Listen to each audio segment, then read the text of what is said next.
자, 2장 19절 먼저 볼게요. 제가 헤롯이 죽은 후에 주의 사자가 애굽에서 요셉에게 현몽하여 이르되 일어나 아기와 그의 어머니를 데리고 이스라엘 땅으로 가라. 아기의 목숨을 찾던 자들이 죽었느니라 하시니. 요셉이 일어나 아기와 그의 어머니를 데리고 이스라엘 땅으로 들어가니라.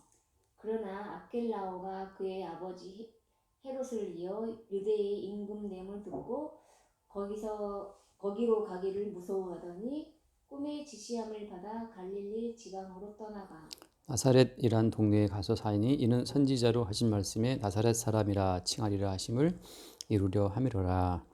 여기까지 볼게요.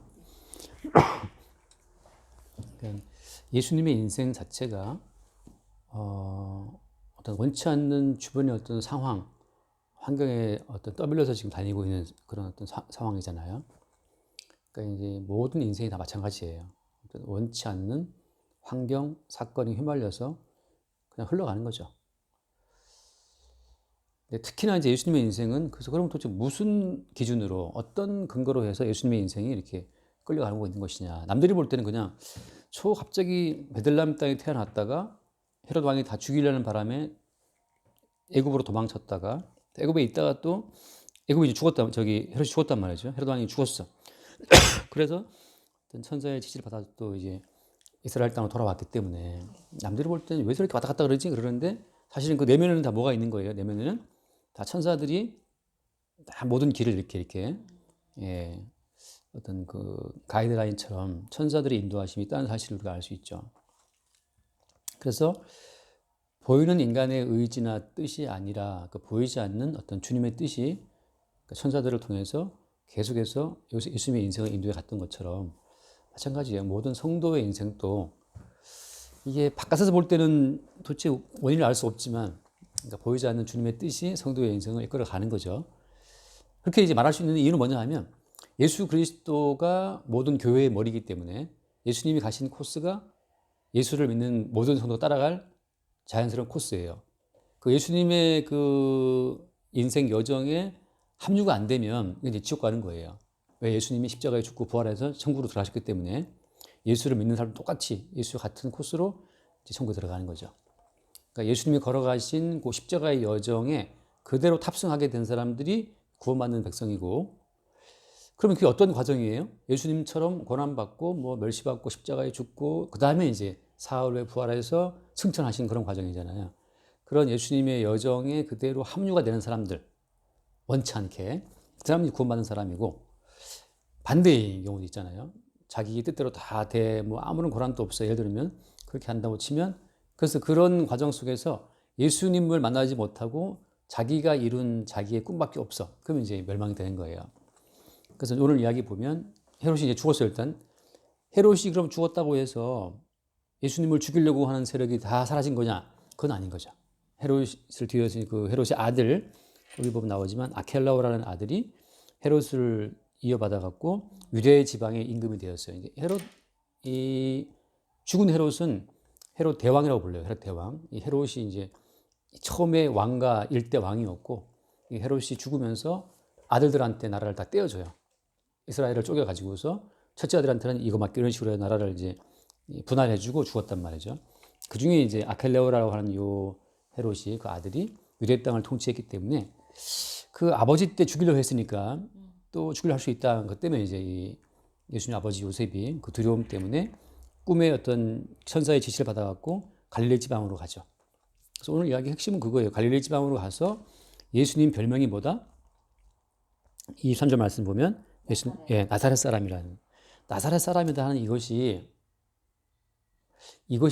이 나사렛 사람이라는 요 어떤 예수의 그 별칭이 뭐랄까 굉장히 이제 천대하는 명칭 알고 있죠. 예, 맞아요. 기생수처럼 그 드라마에 나오더라고. 기생수가 뭐냐 했더니 기생생활 수급자라고 하더라고. 그런 것처럼 나사렛 사람이라는 이 명칭은 굉장히 천시받고 멸시받는 그런 지방 사람이라는 거거든요. 그래서 예를 들면 그 요한복음 1장에 보면 심지어 그 아주 경건한 사람도 그런 말을 해요. 경건하다는 나다나엘이 있는데 요한복음 1장에 늘 기도하고 뭐 경건한 사람이지만 요한복음 1장 그 45절을 내가 먼저 볼게요. 일단 보세요. 1장 45절. 빌립이 나다나엘을 찾아 이르되 모세가 율법에 기록하였고 여러 선지자가 기록한 그 일을 우리가 만났으니 요셉의 아들 나사렛 예수니라. 그다음 보세요. 뒤에. 나다나엘이 이르되 나사렛에서 무슨 선한 것이 날 수 있느냐 빌립이 이르되 와서 보라. 예. 나다나엘은 굉장히 견고한 사람인데 그도 말하기를 나사렛 사람 예수라고? 나사렛에서 무슨 선한 게 날 수가 있어. 그러니까 나사렛이라고 하는 그 통칭하는 그 지역 자체가 엄청 말하자면 이제 정통 유대인들이 봤을 때 그 쌍놈의 집안인 거예요. 이제 제가 말씀드리겠지만 쌍놈의 집안이고 거기서는 어떤 하나님이 기뻐하시는 백성이 날 수 없는 동네예요. 쉽게 말하면 그냥 버림받은 동네거든요. 근데 참 재밌죠? 왜 구원자로 오신 예수님의 별칭을 나사렛 사람이라고 불리게 그렇게 하심을 뭐라 되어 있어요? 나사렛 사람 칭하리라 하심을 이루려 함이니라. 이제 성경에 예언된 대로 기어이 메시아로 오신 그 예수 그리스도는 남들이 딱 봤을 때 천대받는 지역 출신이라고, 야, 그게 무슨 그 지방에서 뭐가 날 수 있어. 그 지방 자체는 다 썩어빠진 지방인데 하고 이제 그 일단 예수를 무시할 수밖에 없는 그런 어떤 환경 속에 예수를 보내신 거예요. 이건 그러니까는 그들이 기대하고 고대했던 어떤 메시아의 이미지하고 완전 반대인 거죠. 정통 유대인들이 기대했던 예수는 좋은 집안 출신, 다윗의 왕족 출신이어야 했고 뭐 아무튼 여러 조건들이 있는데 예수님은 그런 모든 조건에서 하나도 부합이 안 되는 거예요. 나사렛 출신이라는 이 말 자체가 그냥 예수님의 어떤 그 진가를 가려버리는 역할을 해요. 이게 가끔 저도 뭐 재미죠 그냥. 우리 교회에 들어오는 여기 입구에 지금 앞에 저기 밖에 문에 그림이 붙어 있는데 되게 촌스러운 그림이에요. 근데 이제 처음에 여기 올 때 간판을 부탁할 때 여기 동네 의뢰를 했는데 동네 그 분이 모든 걸 다 이렇게 촌스럽게 해온 거야. 모든 걸 너무 이상하게. 그래서 저 어떡할까 싶은 생각이 있는데 그냥 놔둬요. 그래서 뭘 생각하냐 하면 예수님 또 나사렛 사람이라는 어떤 별칭 속에 진가를 숨기셨는데 바깥을 꾸미고 막 바깥을 화려하게 해가지고서 아 우리 교회 멋진 교회 한번 뭐 그건 일단 뭐 여기 일단 지하부터 있는데 그러니까 우리가 바깥을 꾸며가지고서 안에 어떤 본질을 숨기는 건 한계가 있잖아요. 그리고 이제 인간은 계속해서 바깥을 꾸며서 자기의 본질을 숨기는 그 역사를 인간의 역사가 만들어 왔고 그러니까 이제 문화라고 하는 게 마찬가지잖아요. 문화, 문명이라고 하는 것이 타락한 인간의 본성을 감추고 숨기기 위해서 계속 발전되어 온 거예요. 어느 날 내가 봤을 때 그 인류 최대, 그러니까 인류 문명에 가장 크게 기여한 발명품을 본 적이 있는데 그것을 아무튼 그 당시 했던 사람 중에 처음 봤던 것이 뭐였냐 하면은 양변기였어요. 양변기요? 예, 이 화장실 수세식 그 변기.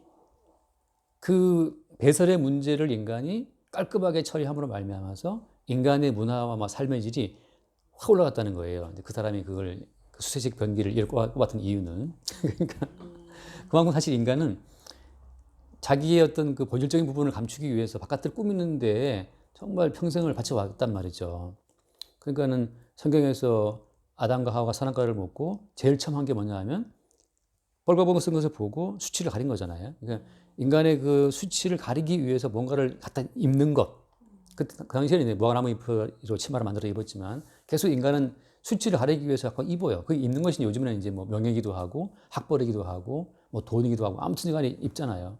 다양한 패션도 뭐 옷을 입으면 되지만 지금 옷은 단순히 입는 조건이 아니잖아요. 입은 옷은 자기의 표현이기도 하고 자기 자신의 수치를 가리기 위해서 가려온 어떤 그 과정이 인류의 어떤 하나의 문화다, 문명이라고 보는 그런 시각도 있어요. 그래 보자면 적어도 이스라엘 땅의 메시아라면 굉장히 어떤 거창한 외모를 갖추고 와야 되는데 예수님 본인이 정말 나사렛 출신이라는 말 자체가 이게 엄청나게 예수를 따르고자 하는 사람들한테 이게 오히려 마이너스 효과를 준 거예요. 믿고 싶었는데 나사렛 사람이라고 아이고 안 믿어 그거 볼 것도 없네 이게 된단 말이죠. 그래서 왜 이런 말을 듣냐면 거기 이제 갈릴리 지방 말 나오죠. 그 22절 말씀에 꿈에 지시하심을 받고 갈릴리 지방으로 떠나갔다 했죠. 갈릴리 지방은 이스라엘 땅의 어느 쪽에 있는지 혹시 아세요? 갈릴리 지방은 이스라엘 땅의 북쪽에 있어요. 유다 지방은 예루살렘은 어디 있어요? 예루살렘은 남쪽에 있어요. 남쪽에 있지만 예루살렘은 약간 높은 고도에 있기도 하고 상징적으로 성전이 있는 지방이라서 한 사람들은 성전 올라간다는 표현을 쓰거든요. 근데 실제 지리적으로 보면은 유다와 예루살렘 남쪽에 있고 갈릴리 지방 북쪽에 있거든요. 갈릴리 지방에 가면 제가 갔을 때 저는 너무 갈릴리 호수가 아름다워서 한번 더 가보고 싶은 게 그 갈릴리 호숫가에 거기 호텔도 뭐 큰 호텔이 아니고 그냥 1층짜리 호텔인데 아무튼 갈릴리 호수 바로 옆에 호텔이 있어요. 아, 근데 너무너무 좋아요. 우리 이제 여인숙 같은 느낌인데 그 자체는 그건 별 문제고 갈릴리 호수가 너무 좋아. 갈릴리 호수에 그 아침 일찍 나가서 갈릴리 호수에 이제 수영도 하고 놀고 그랬는데 이 이제 이스라엘 사람들은 이 북쪽 갈릴리 지방 사람들은 그건 알고 있죠. 이스라엘 12개 지파인데 솔로몬 왕 죽은 다음에 나라가 찢어진 거 분열되어서 12개 지파가 북쪽은 10개 지파 남쪽 유다는 2개 지파가 나눠졌어요. 그래서 북이스라엘과 남유다를 보통 불러요. 북이스라엘 10개 지파는 나중에 점점 타락해서 나중에 아수르라고 하는 나라가 성경에 나오는 아수르 제국의 침략을 받아서 나라가 망해요. 근데 그 당시 아수르가 북이스라엘 10개 지파를 어떻게 했냐면은 이스라엘 사람들은 몽땅 끌고 아수르 지방으로 끌고 와버리고 아수르 사람들은 이스라엘 땅에 들어와 살게 해서 인종을 섞어버렸어요. 혼혈을 만들었어요. 이스라엘 사람들에게 정통, 그러니까 이스라엘 민족 말고 할례받지 못한 이방인과의 교접이라고 하는 것은 이것은 다 지옥 갈 백성이에요. 쉽게 말하면. 그러니까 그들의 인식 가운데 북이스라엘은 잡종이에요. 흔히 말하는 뭐 튀기라고 그러나 옛날에는. 그러니까 개 같은 이방인들과 연합된 종자들이기 때문에 정통 유대인들은 이 북이스라엘 사람들을 이스라엘 사람으로 취급도 안 했어요. 이방인과 섞인 혼혈 잡종이다 그러죠. 그러니까 말하자면 그렇게 혼혈 잡종으로 취급받는 그 갈릴리 지방 나사렛 동네에서 메시아가 나온다? 그들을 볼 때는 상상할 수 없는 거예요. 음란하게 이방인과 교접된 그 무리 가운데에서 메시아가 온다는 것은 자기들은 인정할 수 없는 거죠. 근데 이제 문제는 오늘 핵심은 그거예요. 그럼 왜 굳이 그렇게 나사렛 사람이라고 하는 그 더러운 별칭을 얻어가면서 예수님께서 이렇게 어떤 메시아의 사역을 해야 되느냐라고 하는 거죠. 그건 이제 원래 그것이 이제 하나님께서 펼치시는 구원의 어떤 속성을 증거하는 거예요. 하나님 펼치시는 구원이라고 하는 것은 인간의 조건을 다 싹 무시한다는 거. 그러니까 음란한 사람이든 나름 경건한 사람이든 하나님 앞에는 어때요? 그 차별이 없어요. 모든 차별, 그러니까 정통 유대인이라고 하는 아브라함 후손이라고 하는 그런 혈통적 어떤 우수함 아니면 잡종이라고 하는 혈통적 그 어떤 저열함 그 자체도 주님께서는 다 밀어버린다는 거죠. 무엇으로? 모든 사람이 죄를 보면서 하나님 영광에 이룰 수 없다라고 하는 이들이 아무리 난다긴다 해도 하나님 보시기에는 다 죄인이라고 하는 것으로 다 통일을 시켜버려요. 그래서 모든 인간이 만든 차별, 인간이 만든 모든 가치 우열을 복음은 다 싹 밀어버린다는 거. 그래서 모든 인간은 다 그냥 평등하게 다 지옥 백성이라고 하는 것을 복음이 증거하는 거죠. 그래서 예수님께서는 인간의 모든 그 어떤 그 우열 의식, 차별 의식 그 모든 것을 다 무시하는 쪽으로 가장 낮은 모습으로 오신 거예요. 그래서 잠깐 그 뒤에 말씀을 보면 예를 들어서 그 마태복음 지금 4장에 보면 뒤쪽에 마태복음 4장 자 13절 말씀 읽어보세요. 13절. 나사렛을 떠나 스볼론과 납달리 지방 해변에 있는 가버나움에 가서 사시니 3절이요? 네. 14절. 이는 선지자 이사야를 통하여 하신 말씀을 이루려 하심이라 일렀으되. 자 지금 예수님이 하신 모든 사역은 멋대로 하는 것이 아니고 선지자를 통해서 예언된 그 모든 말씀대로 가는 거라는 말씀하고 있는 거예요. 그렇기 때문에 어때요? 예수를 따르는 모든 그리스도인들 똑같이 말씀에 기록된 그 흐름 따라 간다고 하는 거. 그러니까 지금 내가 가는 길이 왜 이렇게 나는 힘들고 나는 왜 이렇게 인생이 꼬이고 뭐 여러 가지 말이 있을 수 있지만 어떤 거예요? 한마디로 말하면 다 그냥 성경에 기록된 대로 예수 그리스도가 하신 그 코스를 그냥 따라가게 된 거예요. 그러니까 근데 남편이 신랑이 호남선을 탔으면 같이 따라가는 거죠. 같이 그 와이프도 그런 것처럼 신랑이 근데 경부선 탔어 따라가는 것처럼 예수님이 타신 그 십자가의 그 노선에 그냥 같이 합류된 사람들이 성도라고 하는 거죠. 그러니까 우리가 우리 인생을 바라볼 때는 왜 이런 일이 벌어지자고 할 때 그런 관점을 어떻게 봐야 되는 거예요? 예수님이 걸어가신 어떤 멸시와 천대받는 길, 나사렛 사람이라고 하는 그 어떤 비용받는 어떤 그 길에 탑승이 돼버렸구나, 이게 원치 않게. 그래서 여기 뭐 나오지만 이사야 선지자 하신 말씀을 이루려 하심이다. 그죠? 이르렀을 때 15절 스불론 땅과 naphtali 땅과 요단강 저편 해변길과 이방의 갈릴리. 그래서 갈릴리의 별칭이 뭐냐면 이방의 갈릴리예요. 그래서 유대인들은 그 북쪽 이스라엘 그 갈릴리 지방 자체를 그냥 이방의 땅으로 취급했어요. 이방의 갈릴리요. 그래서 거기는 이방의 땅이기 때문에 쉽게 말하면 그다음 말씀 한번 볼까요? 약간 좀 춥지 않아요? 괜찮아요? 춥지 않아요? 좀 추워요. 춥죠. 여기 오래 있으면 추워요. 아, 외국적인 게 아니에요? 네. 그래서 제가 지금 항상 잠바 갖고 있는 그래서 거예요. 한국은 이렇게 쎄 괜찮은 날까지 괜찮아요. 엄청 틀어야 되죠. 아니 엄청 많게 괜찮아요. 잠깐만. 16절 이제 예. 흑암에 앉은 백성이 큰 빛을 보았고 사망의 땅과 그늘에 앉은 자들에게 빛이 비추었도다 하였느니라. 그래서 그건 이방의 땅이고 그다음에 흑암에 앉은 거기는 쉽게 말하면 거기는 빛이 없는 동네라 그죠? 그다음에 거기는 또 사망의 땅이에요. 거기는 다 죽은 자의 땅이라 구원의 소망이 없는 땅이라고 생각하는 거죠. 그런데 어때? 거기에 뭐가 임했다? 거기에 큰 빛이 임했다. 그리고 그들 앉은 자들에게 빛이 비쳤다. 이때 말하는 이 큰 빛은 누굴 말하는 거예요? 결국 예수님과 그의 복음을 증거하는 거죠. 말하자면 이제 우리도 어떻게 보면 인생을 왜 살아야 되는 거지? 인생의 의미나 목적이나 모든 게 어두워. 그냥 캄캄한 가운데 있지만 예수께서 이 어둠 속에 들어오실 때 예수가 하늘 위에서 뭐 자기만 고고하게 있으면서 얘들아 힘내라 힘내 말씀 지켜라 그게 아니고 예수님 본인이 그 기생수라는 어떤 그런 오명을 덮어쓰고 이 땅에 오셔가지고 이방인의 갈릴리 거기에 오셔서 본인 자체가 지금 갈릴리 사람이라는 그 어떤 멸시받는 이름으로 거기 들어오신 거예요. 그래서 우리가 겪는 모든 인생의 어떤 고달픈 인생의 밑바닥까지 예수님이 오신 걸 말씀하고 있는 거죠. 그리고 나서 이제 그 다음 말씀 17절 이때부터 예수께서 비로소 전파하여 이르시되 회개하라 천국이 가까이 왔느니라 하시더라. 네, 그때부터 이제 복음을 증거하시는데 첫 번째 말이 뭐냐 하면은 회개하라예요. 회개하라. 회개하라고 하는 그 의미가 이게 이제 오늘날 교회에서 가장 많이 좀 그 의미가 바뀐 것이 회개하라는 말인데 이 성경적으로 볼 때 회개라고 하는 것은 내 행동 몇 개 고치는 게 아니고 돌이키는 건가? 근데 생각해 보자. 인간이 돌이키면 정말 돌이키실까요? 아니요. 또 돌아가잖아요. 예. 100번 돌이켜도 또 돌아가요.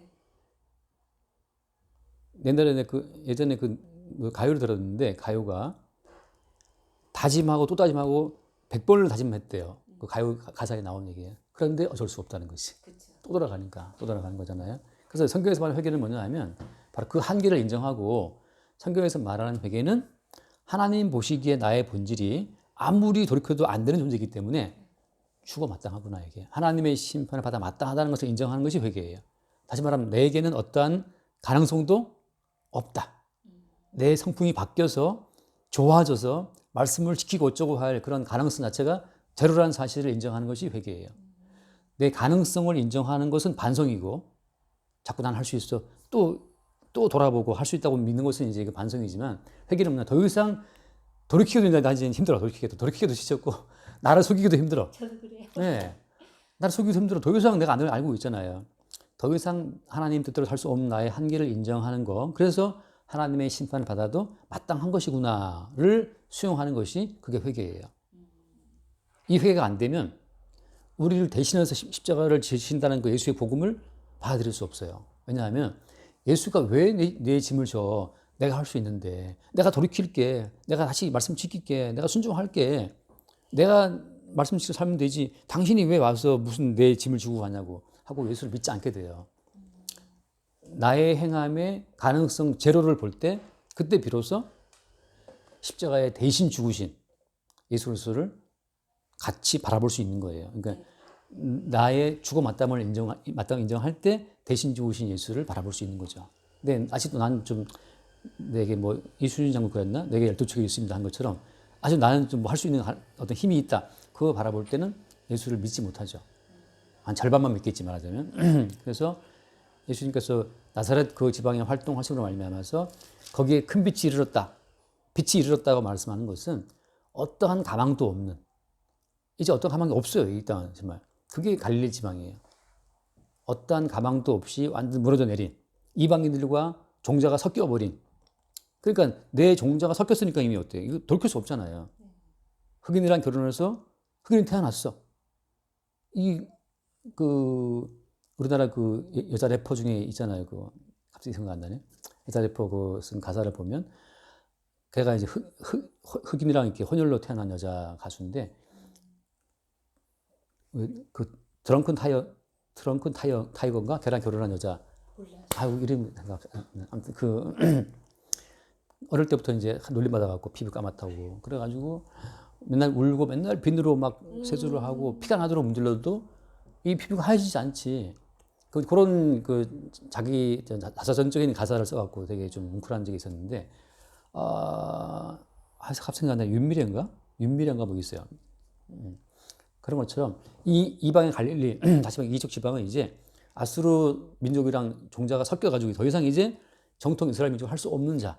다시 말하면 이제 종자가 바뀌었으므로 구원받기에 불가능한 자가 되는 것 자체를 말할 때 통칭해서 갈릴리 지방이고 그게 나사렛 출신이고 다 그런 거예요. 구원의 가능성이 제로. 이런 자들에게 주님이 오셔서 100% 이제 주님의 일방적인 능력으로 그걸 보시는 거예요. 그 말씀하시는 거예요. 하나 더 읽읍시다. 요한복음 1장. 저기 뜨거운 물 좀 마실래요? 아니 괜찮아요. 요한복음 1장 12절부터 내가 먼저 12절 볼게요. 요한복음 1장 12절. 영접하는 자 곧 그 이름을 믿는 자들에게는 하나님의 자녀가 되는 권세를 주셨으니 이는 혈통으로나 육정으로나 사람의 뜻으로 나지 아니하고 오직 하나님께로부터 난 자들입니다. 네, 여기 보면은 혈통으로나 육정으로나 사람의 뜻이 아니라고 그러잖아요. 그러니까 그 위에 말씀에서 영접하는 자, 그를 믿는 자들, 나 그를 믿을게. 이게 되게 쉬워 보이지만 실제적으로 뭐냐 하면 혈통으로도, 그러니까 나는 정통 유대인이야, 저 갈릴리 지방 사람들, 나사렛 지방 사람들, 저거 잡종이야, 혼혈족이야, 이스라엘 사람 아니야. 그들은 구원이 없어.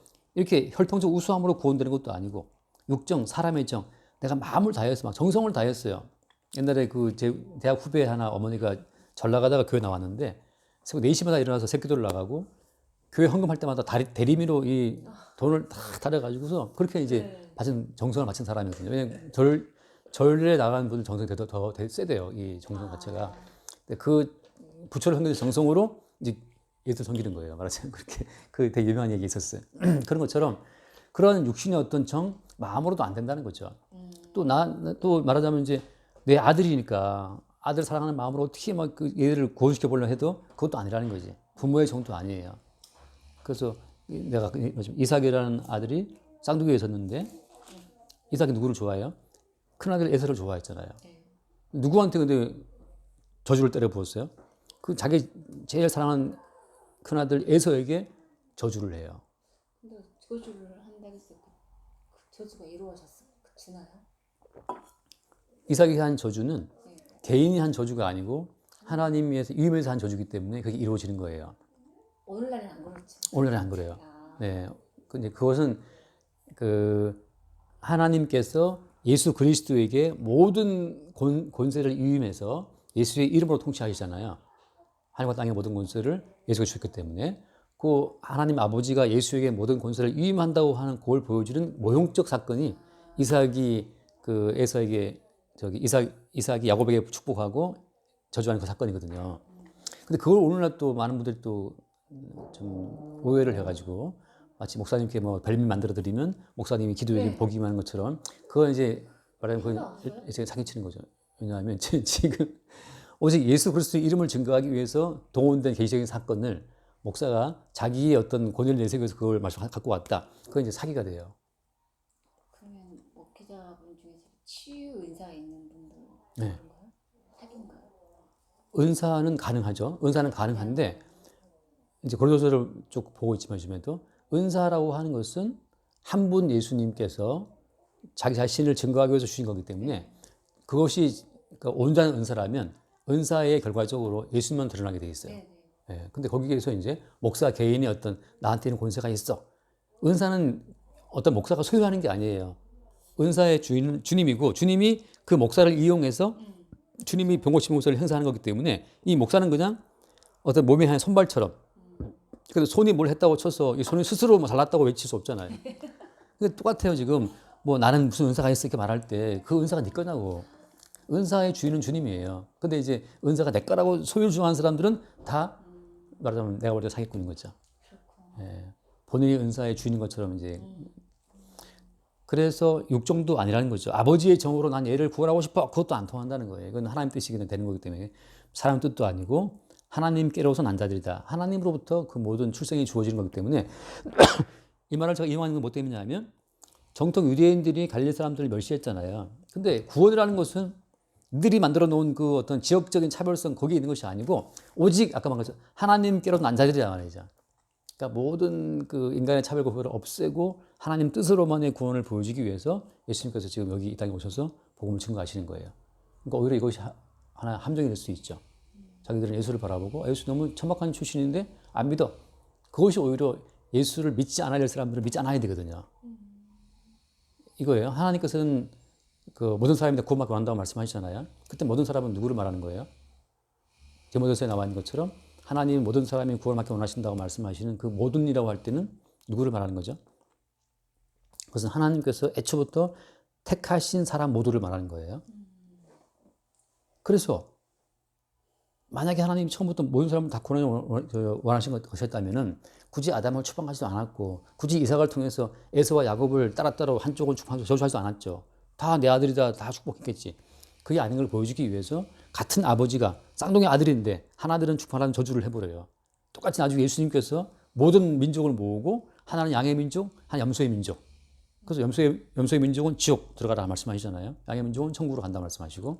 그러니까 처음부터 하나님께서는 아닌 자들은 아니게 하시기 위해서 예수 그리스도를 가장 남루한 자로 보내시는 거예요. 그래서 그들이 기대하는 메시아의 모습이 아니게. 그래서 그걸 보고 아는 자들은 아닌 거 보고 떠나가야 돼요.